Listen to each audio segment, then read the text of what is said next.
क्या आपने artificial Coke के बारे में सुना है? शायद नहीं, आपको ये बिल्कुल नई सी बात लग रही होगी। लेकिन बीते दिनों एक वीडियो सामने आने के बाद लोग इसके बारे में खूब बात करने लगे। इस वीडियो में ऐसा दिखता है जैसे इंसानों के बच्चे आर्टिफिशियल कोक में पल रहे हैं और पैदा हो रहे हैं। तो क्या सच में ऐसा हो सकता है? क्या इंसानों के बच्चे फैक्ट्री प्रोडक्ट की तरह पैदा किए जा सकते हैं? सबसे पहले तो मैं आपको बता दूं कि एक्सपर्ट इस तकनीक के बारे में कहते हैं कि ये थियोरेटिकली मुमकिन लगती है और इस पर काम भी चल रहा है, लेकिन अभी तक इसे इंसानों पर प्रयोग नहीं किया गया है। साल 2017 में अमेरिका के चिल्ड्रन हॉस्पिटल ऑफ फिलाडेल्फिया के सर्जन्स ने एक नई तकनीक तैयार की, जिसमें भ्रूण को आर्टिफिशियली बनाए गए एमनियोटिक फ्लूइड से भरे बायो बैग में डाल दिया जाता है। ये तो आप जानते ही होंगे कि बच्चा माँ के गर्भ में एक थैली में पलता है। वो थैली एक तरल पदार्थ से भरी होती है, उसी को गर्भोदक या एमनियोटिक फ्लूइड कहते हैं। ये पदार्थ गर्भ में पल रहे बच्चे के लिए बहुत जरूरी होता है। अमेरिका के इस हॉस्पिटल में डिवाइस को प्रीमेच्योर मेमने पर टेस्ट भी किया गया, जिसमें जानवर की गर्भनाल को बैग के बाहर मौजूद एक गैस एक्सचेंज मशीन से जोड़ दिया गया, जिससे खून को ऑक्सीजन और पोषक तत्व मिलते रहे। इस डिवाइस के जरिए कुछ मेमनों को जिंदा रखने में मदद भी मिली। अगर सर्जन्स की टीम इस तकनीक को सुरक्षित बना पाती है तो माना जा रहा है कि इंसान के बच्चों को बचाने में भी इसका इस्तेमाल किया जा सकता है।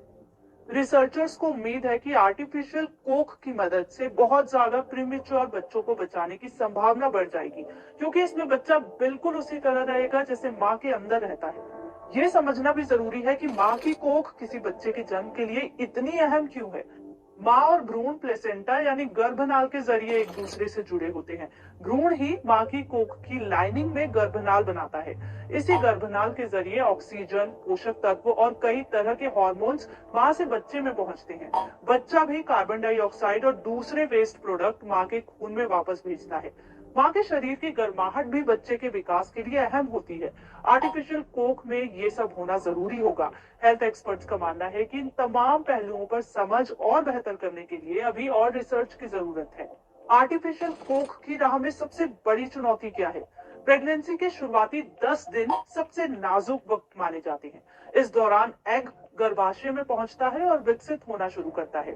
रिसर्चर्स अब ये कोशिश कर रहे हैं कि किस तरह यूट्रस सेल को शरीर से बाहर जिंदा रखा जा सके, ताकि भविष्य में उसे एक आर्टिफिशियल कोख में रखा जा सके। इस यूट्रस टिश्यू को अपने खुद के खून की सप्लाई चाहिए होगी। वैज्ञानिकों का मानना है कि अगर ऐसा करने में कामयाबी मिलती है तो ये आर्टिफिशियल कोख की ओर एक बड़ा कदम होगा। हेल्थ एक्सपर्ट्स का कहना है कि ये भी देखना होगा कि इस टेक्नोलॉजी की कितनी जरूरत है। वायरल होने वाले वीडियो में दावा किया जा रहा है कि इस तकनीक की मदद से बच्चों की आंखों के रंग, बाल, स्किन टोन और इंटेलिजेंस लेवल तक में बदलाव किया जा सकता है। साइंस दिनों दिन जिस तेजी से तरक्की कर रहा है, हो सकता है आर्टिफिशियल कोक आने वाले वक्त में एक सच हो। लेकिन अहम सवाल ये है कि क्या हमें ये चाहिए होगी? कितने लोग इसे लेकर कंफर्टेबल होंगे और कितनों को ये कमाल की टेक्नोलॉजी लगेगी? लेकिन अगर ये टेक्नोलॉजी प्रेगनेंसी से जुड़ी कॉम्प्लिकेशंस को कम कर सके और सेम सेक्स कपल्स के लिए भी मददगार हो सके, तो इसके बारे में जरूर सोचा जा सकता है। सब्सक्राइब कीजिए हमारी यूट्यूब वीडियो को, लाइक करके आगे शेयर जरूर कर देना।